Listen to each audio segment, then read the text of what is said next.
ये टार्डीग्रेड हैं, जो हमारे आसपास कहीं भी पानी में या नम जगह पे पाए जाते हैं। 1 इंच के 50वें हिस्से के बराबर होते हैं, बहुत ही छोटे जीव हैं। लेकिन पिछला इतिहास इनका काफ़ी बड़ा रहा है, बिकट रहा है। इनके बारे में एक एक्सप्लेनेशन आया था, बताया था 1777 में। एक इटली के वैज्ञानिक थे जिनका नाम था लजारो स्पालेंजानी ने। उन्होंने बताया था कि टार्डीग्रेड क्या होते हैं, और उन्होंने इनको जो है, क्योंकि 8 पैर हुआ करते थे, उसकी 2 आँखें हुआ करती थी।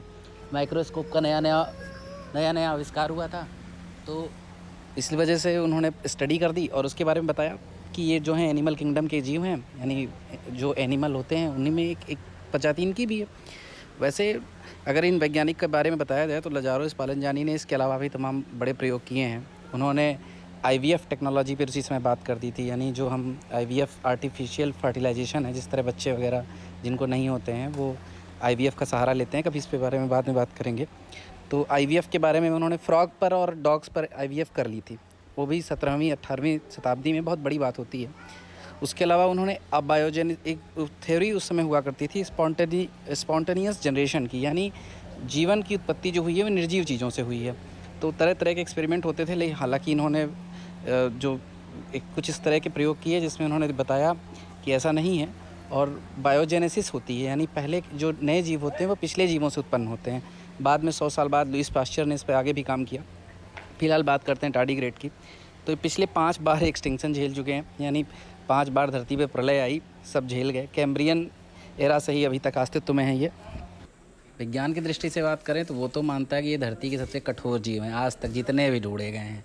इनको आप बॉयल कर लो, एक्सरे से गुजार दो, रेडिएशन से डाल दो, परमाणु बम के हमले से भी बच जाएंगे, चंद्रमा पे छोड़ाओ, अंतरिक्ष में छोड़ाओ, जहाँ कहीं भी जिन परिस्थिति में भी आप इन्हें छोड़ दें, इनके अंदर एक ऐसी कैपेसिटी है डिहाइड्रेशन की, अपने अंदर का पानी निकाल देते हैं, सूख जाते हैं, और वापस जब ज़रूरत होती है तो 10 साल बाद, 20 साल बाद, 30 साल बाद वापस पानी को जो है, नमी को वापस से ऑब्ज़र्व कर लेते हैं। तो इस कैपेबिलिटी पर बात हो रही है, क्रिप्टोबायोसिस कहते हैं, यानी ठंडी में भी किस तरह से रहना है। साइंस इनसे बहुत कुछ सीखना चाह रहा है। नासा तो बहुत ज़्यादा एक्सपेरिमेंट कर रहा है, स्पेस में भी छोड़ा है। इजराइल वाले भी चंद्रमा पे भी छोड़ा है, उसमें भी, वहाँ पे भी ये ज़िंदा रह सका है। वहाँ पे भी ये मतलब अंतरिक्ष में और निर्वात में भी ये अंडे दे सकता है। तो इस क्षमता पे बात हो रही, ताकि इंसान के भी पास जो डीएनए चेंज किए जाएँ, उसमें इंसान भी इनसे किस तरह सीख सकता है। तो नासा लगा हुआ है, दुनिया भर के साइंटिस्ट लगे हुए हैं कि टार्डीग्रेड से और क्या सीखा जा सकता है। सबसे बड़ी बात है कि 273 केल्विन लास्ट टेम्परेचर है, उससे ज़्यादा ठंडा कुछ हो ही नहीं सकता, और 272 सेंटीग्रेड तक ही ज़िंदा रह सकता है, माइनस में। तो ये सब चीज़ें हैं जो इससे सीखनी चाहिए, और आगे चल के अंतरिक्ष में जाके भी लौट आया, ये भी बहुत बड़ी बात है। और ये भी कहा जाए कि सभी महासागरों में पाए जाते हैं, सारे महाद्वीपों में पाए जाते हैं, और मतलब समझिए कि ज्वालामुखी के अंदर भी पाए गए हैं। धरती पे इनको अल्कोहल में भी उबाल के देख लिया गया, वहाँ भी ये मिल गए। तो कुल मिला जुला के हर जगह व्याप्त हैं। मरियाना ट्रेंच जो कि मतलब समुद्र की सबसे गहरी जगह है, मतलब इंसान, वहाँ पे भी ये मिल जाते हैं।